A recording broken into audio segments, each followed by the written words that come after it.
नमस्कार. आज मी बनवलं होतं उपवासासाठी खाल्लं जाणारं रताळ्याचं चहा. कसं बनवायचंय चला बघूया आजच्या व्हिडिओमध्ये. सगळ्यात आधी आपल्याला रताळी उकडून घेऊन त्याची साल काढून घ्यायची आहे.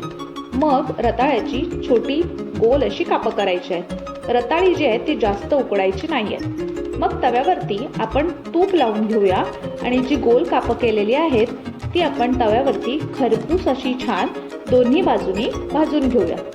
रताळ्याची कापं दोन्ही बाजूनी छान अशी खरपूस भाजल्यानंतर मग आपण ती एका भांड्यामध्ये काढून घेऊया.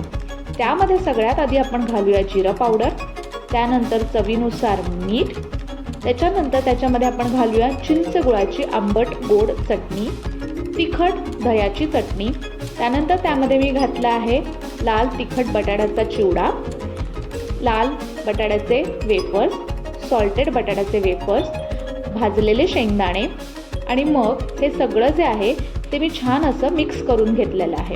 मिक्स करून झाल्यावरती मग शेवटी आपण त्याच्यामध्ये घालणार आहोत डाळिंबाचे दाणे आणि तयार आहे आपलं झटपट असं होणारं चमचमीत रताळ्याचं चहा.